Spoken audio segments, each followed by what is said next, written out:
நிறைய அடி போட்டுச்சு, சுத்தண்ணி மேலே ஊற்றிச்சு, எல்லாமே அடி வாங்கி இப்படி எப்படியோ அடி வாங்கிலாம் இந்த வேலையை நான் கற்றுக்கினேன் கஷ்டப்பட்டு.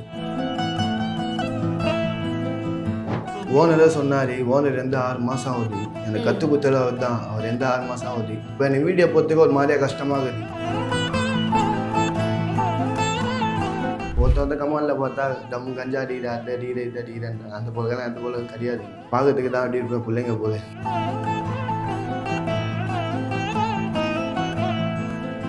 ஒரு 100 கிலோ வேலைக்கு போனால் 5000 ரூபாய் பேசுவேன். என்னோட சேர்த்து 4 பேரை கூட்டிட்டு போவேன். 4 பேர் கூட்டிட்டு போனால் ஆளுக்கு ஒரு 2000 ரூபாய் கொடுப்பேன். 3 பேர் கொடுத்தா 6000 ரூபாய் ஆயிடுச்சு. மீதி காசு நான் எடுத்துகிட்டு வந்துடுவேன். நான் போன இடத்துல எங்கேயுமே நல்லா இல்லை சொல்லவே கிடையாது, சொன்னதே இல்லை இன்னும் வரி. எல்லா இடத்துலையும் நல்லா தான் செஞ்சு கொடுப்பேன். ஒரு கிலோ பிரியாணி செய்யணும்னா 1300 ரூபா வரும். அதுக்கு எல்லாமே காம்போ பார்த்தீங்கன்னா தண்ணி கேனு, பெத்தல்வா, கத்திரிக்காய், வெங்காயம் பச்சடி இது எல்லாமே வந்துடும். அப்பா அம்மாலாம் சொன்னாங்கன்னா சரி இப்போ உனக்கு ஏற்ற போல் நீ வேலைக்கு போறியா போன்ட்டு அமுச்சு விட்டாங்க அப்பா அம்மா. ஒரு இடத்துல சால்வெல்லாம் போட்டு அமுச்சிக்கிறாங்க. நல்லா இருந்துச்சு, சால்வை போட்டு அமுச்சிக்கிறாங்க, காசு எக்ஸ்ட்ரா கொடுத்து அமுச்சிக்கிறாங்க.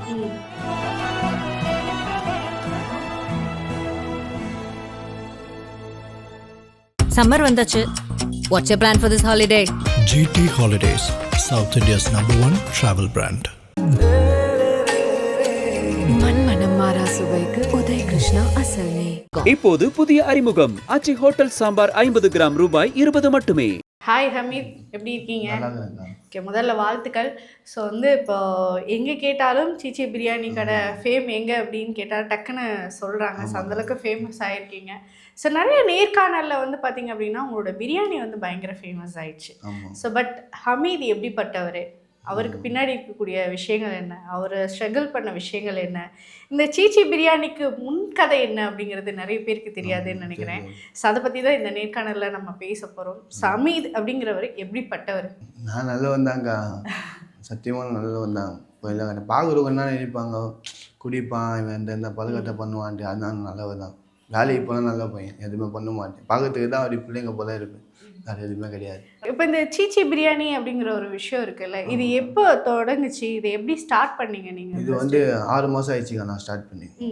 6 மாதமாக ஆயிடுச்சு. ஆனால் இந்த பேர் நான் தான் கண்டுபிடிச்சி வச்சேன், வேறு யாருமே கண்டுபிடிக்கல, நான் தான் கண்டுபிடிச்சி வச்சேன். ஓகே. ஸோ இந்த பேருக்கு பின்னாடி இருக்கக்கூடிய காரணமே என்ன, எதனால் அந்த சீச்சி பிரியாணி அப்படிங்கிறது? அது தமிழில் என்ன சொல்லுவாங்க, கவுச்சின்னுவாங்க, அதனால நான் இது வச்சேன் சீச்சி பிரியாணின்ட்டு. ஓகே. ஸோ ஒரு அருவருப்பான ஒரு விஷயத்த பேரில் இருக்கட்டும் அப்படிங்கிறது. ஸோ எல்லாரும் இப்போ படிக்கணும், நல்ல வேலைக்கு போகணும் அப்படின்னு ஒரு ஆசை இருக்கும்ல. இப்போ உங்களுக்கு வயசு 22 தான் ஆகுது. ஓகே, 21 தான் ஆகுது. அப்படிங்கிறப்போ எஜுகேஷன், ஸோ படிக்கிறது என்ன படிச்சிருக்கீங்க நீங்கள்? நான் 7வது வரை படிச்சுக்கிறேன். ஓகே, அதுக்கப்புறம் படிக்கலையா? அதுக்கப்புறம் படிக்கல, நின்ட்டேன். ஏன், என்ன? அதுக்கப்புறம் இந்த வேலையே போகலான்ட்டு இந்த வேலையில் அப்படி இன்ட்ரெஸ்ட் ஆயிடுச்சு. ஸோ இப்போ எல்லாருமே படிக்கணும், நல்ல வேலைக்கு போகணும் அப்படின்றது தான் ஒரு ஆசை இருக்கும். பட் நீங்கள் பிரியாணிக்கு வந்துட்டீங்க, என்ன காரணம்? அது என்ன காரணம்னா, சின்ன வயசுலேருந்து ஸ்கூல் போயிருந்தேன், 7வது வரை படித்தேன். அதுக்கப்புறம் அதில் ஸ்கூல் படிக்கும்போது கொஞ்சம் வேலைக்கு போவோம், பிரியாணி வேலைக்கு கூட்டின்னு போவாங்க. கூட்டின்னு போயிட்டு அப்படியே நான் வேலையை பார்த்தோன்னே அப்படியே வேலைக்கு போகணுன்ட்டு தோணிச்சு. அந்த வேலையில் போயிட்டு நான் அப்படியே. ஓகே. ஸோ அப்படியே படிப்பு கண்டினியூ பண்ணலையா? படிப்பு கண்டினியூ பண்ணல. ஏன் அதுலேருந்து அப்படியே ரிலீவ் ஆனீங்க? ஸோ பிரியாணிலேருந்தே போயிடலாம் அப்படின்னு. பிரியாணிலேருந்து போயிடலான்ட்டு வீட்டில் கேட்டாங்க, நான் படிக்க மாட்டேன், எனக்கு இந்த வேலை தான் முக்கியம், எனக்கு இந்த வேலையில் இன்ட்ரெஸ்ட் ஆகுது, நான் வேலைக்கு போயிடுறேன், என்னை படிக்க விடாதீங்கன்ட்டு நான் இந்த வேலைக்கே போயிட்டேன். இப்போ பிரியாணி உங்களுக்கு செய்யும் அதனால அதில் வேலை பார்த்தேன்னு சொன்னீங்க, அதனால உங்களுக்கு இன்ட்ரெஸ்ட் இருந்ததா? ஆமாம், அதனால இன்ட்ரெஸ்ட் வந்துச்சு. ஆமாம், அதனால இன்ட்ரெஸ்ட் வந்துச்சு. ஸோ பேரண்ட்ஸ் என்ன சொன்னாங்க, உங்களோட பெற்றோர்கள் என்ன? எங்கள் வீட்டிலே சொன்னாங்க, சரி இப்போ நீ படிக்க மாட்டே, அப்போ கூட போய் இந்த வேலையை செஞ்சு கற்றுக்கோ, இந்த வேலையை கற்றுக்கினேன் நான் போயிட்டு. ஓகே. ஸோ எத்தனை வருஷமாக கற்றுக்கிட்டீங்க? நான் கற்றுக்கிறது பார்த்தீங்கன்னா, ஃபஸ்ட்டு போனோன்னெலாம் வேலைலாம் கற்றுக்க விட மாட்டாங்க. போனோடனே வெங்காயம் உரிக்கணும், அது போய் டபரா கழுவணும், அதெல்லாம் கழுவி விட்ட பிறகு ஒரு 4 வருஷமாக அதான் ஹெல்ப்பர் வேலை செஞ்சுருந்தேன். ஒரு 6 வருஷமாக மாஸ்டராக கற்றுக்கினேன். மொத்தம் 10 வருஷம் உண்டா. ஸோ அந்த கற்றுக்கும் போது உங்களுக்கு நிறைய விஷயங்கள் ஆமாம், நிறைய அடி போட்டுச்சு, சுத்தண்ணி மேலே ஊற்றிச்சு, எல்லாமே அடி வாங்கி இப்படி எப்படியோ அடி வாங்கிலாம் இந்த வேலை நான் கற்றுக்கினேன் கஷ்டப்பட்டு. ஓகே. இப்போ இந்த சீச்சி பிரியாணி அப்படிங்கிறது ஸ்டார்ட் பண்ணி எவ்வளோ நாள் ஆச்சு? 6 மாதம் ஆயிடுச்சு. 6 months ஆயிடுச்சு. ஆமாம், 6 மாதம் ஆயிடுச்சு. ஓகே. ஸோ 6 monthலேயே இவ்வளோ ஒரு விஷயம் பண்ணியிருக்கிறீங்க. பட் ஒரு விஷயம் நம்ம ஸ்டார்ட் பண்ணும்போது வரக்கூடிய விஷயங்கள் பிரச்சனைகள்னு இருக்குல்ல. ஆமாம் இப்போ நீங்கள் சீச்சி பிரியாணி அப்படிங்கிறது ஒன்று ஸ்டார்ட் பண்ணலாம், ஓனாகவே நம்ம பண்ணலாம் அப்படின்னு ஒரு விஷயம் ஸ்டார்ட் பண்ணணும்னு உங்களுக்கு எப்படி தோணுச்சு? அது எப்படி தோணுச்சுன்னா எனக்கே தோணுச்சு, நானே ஸ்டார்ட் பண்ணணுன்ட்டு எனக்கே தான் தோணுச்சு. ஓனரே சொன்னார், ஓனர் 6 மாதம் ஆகுது எனக்கு கற்றுக் கொடுத்தது அவர் தான், அவர் 6 மாதம் ஆகுது. இப்போ எனக்கு வீடியோ போகிறதுக்கு ஒரு மாதிரியாக கஷ்டமாகுது. அவர் இருக்கும்போது நான் வீடியோ போட்டுருந்தேன், இப்போ அவர் இல்லாத போது எனக்கு ஒரு மாதிரியாக கஷ்டமாகுது, வீடியோ போகிறதுக்கே தோண மாட்டேது. பட் ஆனால் இப்போ அதுதானே ப்ரமோஷன். இப்போ நீங்கள் வீடியோ போட்டாதான் 4 பேருக்கு தெரியும், ஆமாம் ஆமாம் கேட்பாங்கன்ட்டு. ஸோ பட் அதை நீங்கள் ஏன் ஸ்டாப் பண்ணீங்க? இல்லை, ஃபர்ஸ்ட்டோட இப்போ ரொம்ப வீடியோ போடுறதுக்கு தோண மாட்டேது. அவர் இருந்தால் அவர் கூட சேர்த்து வீடியோ போடுவேன். இப்போ அவரே இல்லை, எனக்கு ஒரு மாதிரியாக கஷ்டமாகுது. ஓகே, அவரை ரொம்ப மிஸ் பண்ணுறேன். ஆமாம், ரொம்ப அவர் கற்றுக் கொடுத்தது அவர் தான் எனக்கு கற்றுக் கொடுத்தாரு. அவர் பேர் நாகூர் மீரான் பாய், அவர் தான் எனக்கு கற்றுக் கொடுத்தாரு. அவர் இல்லாமல் எனக்கே கஷ்டமாகுது, வீடியோ போடுறதுக்கே பிடிக்கல. ஏன் பிரியாணி எப்படி போடணுன்ட்டு அப்போ கூட கொஞ்சம் கொஞ்சமாக ஒரு வீடியோவாக போடுங்க. ஒரு நாளைக்கு 3 வீடியோ போடுவேன், இப்போ ஒரு வீடியோ தான் போடுறேன். ஸோ அவர் இறந்ததுனால அதனால எந்தனால கஷ்டமாகுது. ஓகே, ஸோ அப்பா அம்மா என்ன சொன்னாங்க? அப்பா அம்மா என்ன சொன்னாங்கன்னா, சரி இப்போ உனக்கு ஏற்ற போல நீ வேலைக்கு போறியா போன்ட்டு அமுச்சு விட்டாங்க அப்பா அம்மாவை. நீ ஒரு ஆள் ஃபர்ஸ்ட் பிரியாணி செய்ய கற்றுக்கிட்டீங்க. ஸோ யாருக்கு ஃபர்ஸ்ட் பிரியாணி செஞ்சு கொடுத்தீங்க? ஓகே, உங்களோடது டேஸ்ட் பண்ணட்டும் அப்படின்னு ஃபர்ஸ்ட்டு எங்கள் ஓனர் அமுச்சு விட்டார். ஒரு 5 கிலோ வேலைக்கு மதுரை வயலில் அமுச்சு விட்டாரு. நீ போகலான்ட்டு நான் என்ன சொன்னேன், ஓனர் நான் போக மாட்டேன் ஓனர், எனக்கு பயமாகுது, உப்பு காரம் அதிகமாகிடுச்சு, நான் எதுவுமே பண்ண முடியாது, நீ போகலாம் நான் பார்த்துக்கிறேன்ட்டு அமுச்சு விட்டாரு. அமுச்சு விட்டோன்னே 5 கிலோ செய்யறதுக்கு அமுச்சு விட்டாரு. அதுலேருந்து தான் கொஞ்சம் பார்த்து கற்றுக்கணும். வீட்டில் இப்போ செஞ்சு கொடுத்தீங்களா? வீட்டில் வந்து வெளியே வேலைக்கு போவேன், வேலைக்கு போகும்போது வீட்டில் எடுத்து நான் கொடுப்பேன். அப்பா அம்மா சாப்பிட்டு நல்லா இருக்குதுன்னு சொல்லுவாங்க. அப்பா கூட மாஸ்டர் தான், ஆனால் அப்பா கூட கற்றுக்கல. ஆனால் அப்பா வந்து இந்த போல் இப்படி பொறுக்கி மாதிரி நீ இருக்காது, ரீசெண்டாக இரு அந்த போலாம் சொல்லிக்கிறாரு அப்பா. அவரு கூட வேலைக்கு போவேன், அப்பா கூட வேலைக்கு போவேன், ஓனர் கூட வேலைக்கு போவேன், என் வேலை கூட வரும். ஓகே சார், நீங்கள் நிறைய நேர்காணலில் சொல்லியிருக்கீங்க, என்னை பார்க்கும்போது வந்து நிறைய பேர் வந்து தப்பாக ஜட்ஜ் பண்ணுறாங்க, ஹேர் ஸ்டைல் ஆகட்டும், கண்ணாகட்டும், வந்து ஏதாவது அடிச்சுட்டு வந்து பிரியாணி கிண்டுவான், ஸோ அதுலேயே நிறைய பேருக்கு பயமாக இருக்கும் அப்படின்லாம் சொல்லியிருக்காங்க. அது எப்படி தெரியுமா, அது ஈரம் கட்டை இருந்தால் இப்போ பற்ற வைக்கும் போது ஃபுல்லாக புகையாக இருக்கும். இப்போ காஞ்ச கட்டை இருந்துச்சுன்னா பற்ற வச்சா சீக்கிரமாக எஞ்சிடும். ஈரம் கட்டைனால புகை வருது, அது கண்ணில் போது தான் ஹீட் ஆகும் கண்ணு, அதனால பார்த்து அப்படி வச்சுக்கிறான். ஒருத்தவந்த கமாலில் பார்த்தா தம் கஞ்சா அடிக்கிற அதை அடிக்கிற இதை அடிக்கிறேன், அந்த போலலாம் அந்த போல கிடையாது, பார்க்கறதுக்கு தான் அப்படி இருப்பேன் பிள்ளைங்க போல. ஓகே, இப்போ ரீசெண்டாக வந்து பார்த்தீங்கன்னா இந்த புள்ளிங்கோ 2K கிட்ஸ் அப்படின்னா ஒரு வேற ஒரு பிம்பம் இருக்குல்ல, பார்த்தோன்னே இப்போ வந்து நம்மளும் படிச்சிருக்கலாம், ஒரு நல்ல வேலைக்கு போயிருக்கலாம் அப்படின்னு உங்களுக்கு என்னைக்கா தோணி இருக்கா? எனக்கு தோணுச்சு, நான் அப்போ தோணுச்சு, இப்போ எனக்கு தோணலை. என் கையில் இப்போ தொழில் வந்துச்சு, எங்கள் அம்மா அப்பா வச்சு நான் காப்பாற்றுவேன்ட்டு எனக்கு நம்பிக்கை இருக்குது. ஓகே, இப்போ அப்ராக்சிமேட்டாக இப்போ வந்து கேட்கக்கூடாது, இப்போ எல்லாருமே வந்து அவங்களுக்கு ஓகே எனக்கு ஒரு போதுமான வருமானம் இதில் வருது, ஸோ அதுலேருந்து நான் என்னோட லைஃப்பை வந்து நான் கட்டமைச்சுக்கிறேன் அப்படின்னா உங்களுக்கு போதுமான வருமானம் இருக்காது? இருக்குதுக்கா. ஒரு 100 கிலோ வேலைக்கு போனால் 5000 ரூபாய் பேசுவேன். என்னோட சேர்த்து 4 பேரை கூட்டிட்டு போவேன். 4 பேர் கூட்டிட்டு போனால் ஆளுக்கு ஒரு 2000 ரூபாய் கொடுப்பேன். 3 பேர் கொடுத்தா 6000 ரூபாய்ச்சு, மீதி காசு நான் எடுத்துகிட்டு வந்துடுவேன். ஸோ பிரியாணி ப்ராசஸ் அப்படிங்கிறது வந்து ஒரு தனி மனிதரால் நம்ம வீட்டில் செஞ்சிட முடியும், பட் ஒரு 1000 பேருக்கு 2000 பேருக்கு செய்யணும் அப்படின்னா கஷ்டம் தானே. அந்த டீம் ஒர்க்லாம் எப்படி மேனேஜ் பண்ணுறீங்க? அது இருக்கிறாங்க ஆளுங்க இருக்கிறாங்க, ஓனர்கிட்ட 50 பேர் வேலை செய்கிறாங்க. அவங்கள கூப்பிட்டுப்பீங்க? ஆமாம், அவங்களை கூப்பிட்டு போவேன். என் வயசு பசங்க தான் எல்லாருமே, பாதி பேர் என் வயசு பசங்க தான் இருப்போம். இப்போ நீங்கள் பிரியாணி செய்யும் போது ஓகே சிலர்லாம் வந்து பார்த்தீங்கன்னா இல்லைப்பா நல்லா இல்லை, என்ன இது இந்த டேஸ்ட்டில் இருக்குது, அவங்க ஒரு ஸ்டைல் ஒன்று வச்சுருப்பாங்க, எனக்கு அதே டேஸ்ட்டில் வேணும் அப்படின்லாம் கேட்பாங்க. நான் போன இடத்துல எங்கேயுமே நல்லா இல்லை சொல்லவே கிடையாது, சொன்னதே இல்லை இன்னும் வரி எல்லா இடத்துலையும் நல்லா தான் செஞ்சு கொடுப்பேன். ஒரு இடத்துல சால்வெல்லாம் போட்டு அமுச்சிக்கிறாங்க, நல்லா இருக்கு நல்லா இருக்குது, சால்வை போட்டு அமுச்சிக்கிறாங்க, காசு எக்ஸ்ட்ரா கொடுத்து அமுச்சிக்கிறாங்க. அந்த போல நான் இன்னும் வரி இப்போ கூட செஞ்சதில்லை, எங்கேயுமே தப்பே பண்ணது கிடையாது. ஓகே சார், கான்டாக்ட்லாம் எப்படி எடுக்கிறீங்க? இப்போ கான்டாக்ட்லாம் இன்ஸ்டா கான்டாக்ட், யூடியூப் கான்டாக்ட் தான். இன்ஸ்டாலே ஃபோன் பண்ணுவாங்க, ஃபோன் பண்ணி கேட்பாங்க, அதுக்கேற்ற போல் கான்டாக்டாக நான் பேசிடுவேன். ஓகே, இப்போ இங்கே சென்னைக்குள்ளே மட்டும்தான் பிரியாணி? இல்லை எல்லா ஊருக்கும் போய்க்கிறேன், விழுப்புரத்துக்கெல்லாம் போயிட்டு வந்துக்கிறேன் ஒரே ஆள். ஓகே சார், அங்கே போய் செஞ்சு அங்கேயே போய் எடுத்துகிட்டு வந்துக்கிறேன் விழுப்புரத்துலேயே. ஓகே, ஸோ எவ்வளோ சார்ஜ் பண்ணுறீங்க பிரியாணி செய்ய? ஒரு கிலோ பிரியாணி செய்யணும்னா 1300 ரூபாய் வரும். அதுக்கு எல்லாமே காம்போ பார்த்தீங்கன்னா தண்ணி கேனு, பெட் அல்வா, கத்திரிக்காய், வெங்காயம் பச்சடி, இலை, இது எல்லாமே வந்துடும். ஸோ இப்போ பொதுவாக வந்து பசங்களுக்கு வந்து அம்மா தான் வந்து ரொம்ப க்ளோஸ் ஃப்ரெண்டாக இருப்பாங்க வீட்டில். ஸோ உங்களுக்கு உங்கள் அம்மா வந்து எவ்வளோ சப்போர்ட்டாக இருக்காங்க? அம்மா நான் இல்லை ஒரு நாள் இல்லைனா கூட ஃபோன் அடிச்சுதான் இருப்பாங்க 10 வாட்டி.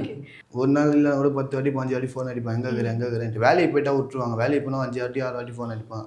வேலைக்கு போகலாம் 10 வாட்டி ஃபோன் வச்சு கொண்டு வரான், வீட்டுக்கு வான்ட்டு. அவ்வளோ பாசம் வச்சிருப்பாங்க எங்கள் அம்மா. ஸோ அப்பாவும் வந்து பிரியாணி சமைப்பாங்க அப்படின்னு ஆமாம், சொல்லி. அப்பாவும். பட் ஆனால் நீங்கள் ஏன் உங்கள் அப்பா கிட்ட கற்றுக்கல, தோணலை ஏன்? எனக்கு வெளியத்தில் நான் வேலைக்கு போயிட்டேன். இவங்ககிட்ட போனால் நம்ம கற்றுக்கலாம், அப்பா கிட்ட போனால் கற்றுக்க முடியாது.